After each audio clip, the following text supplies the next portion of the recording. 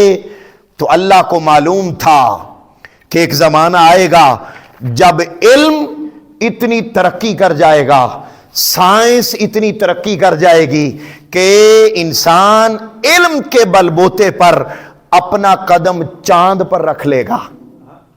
کہاں رکھ لے گا؟ چاند پر قدم رکھ لے گا، اس سے آگے مریخ تک چلا جائے گا، ستاروں کہکشاؤں فضاؤں میں سفر کرے گا۔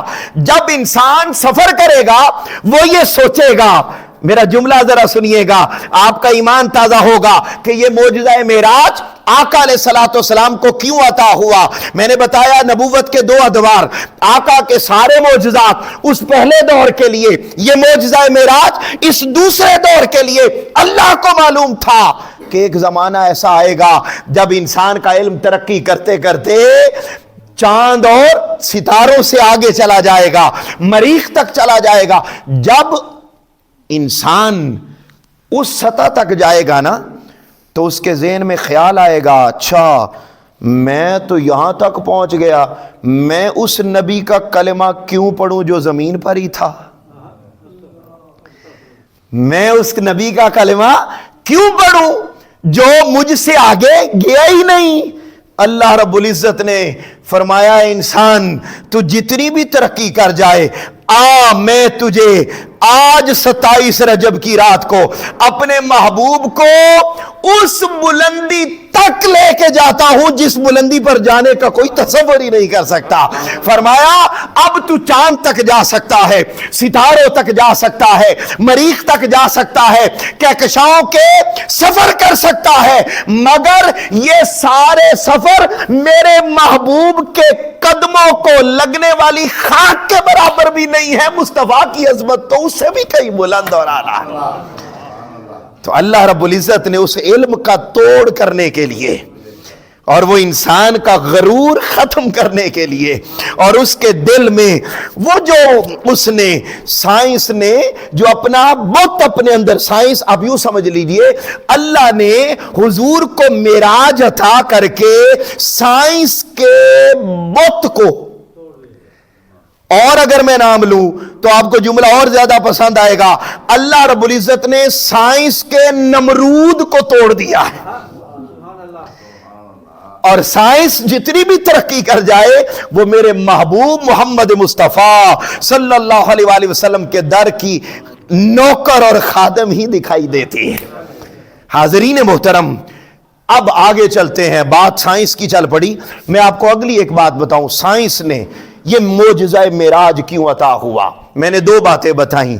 پہلا یہ تھا کہ اس لیے معراج عطا کیا تاکہ اللہ اپنے محبوب کے دل کو تسلی دے سکے، نمبر 1۔ نمبر 2، اس لیے معراج عطا فرمایا تاکہ علم جتنی بھی ترقی کر جائے، سائنس جتنی بھی ترقی کر جائے، جتنی بھی اعلیٰ چلی جائے، وہ یہ تصور نہ کرے کہ میں بڑی ہو گئی ہوں۔ نہیں، بڑا وہی ہے جسے خدا نے اپنے محبوب کو بنا کر خود اس کی شان سبحان اللہ کہہ کر بیان فرما دی ہے۔ آگے بڑھتے ہیں، سائنس کا موشن کا، حرکت کا اصول ہے، یہ سٹوڈنٹس بیٹھے ہیں جانتے، حرکت کے سائنس نے 6 اصول بیان کیے۔ میں بڑے سادہ لفظوں میں آپ کے سامنے رکھ رہا ہوں، توجہ سے، اس کے باقی واقعاتی پہلو آپ سنتے بھی رہتے ہیں۔ میں نے چاہا آج اس موضوع پر ایک نئے اینگل سے بات کی جائے۔ یہ میں نے 2 حکمتیں، تیسری حکمت ذرا سنیے گا۔ حرکت کے وہ 6 اصول بیان کیے ہیں، اور وہ یہ کہتی ہے سائنس کہ حرکت کے سلسلے میں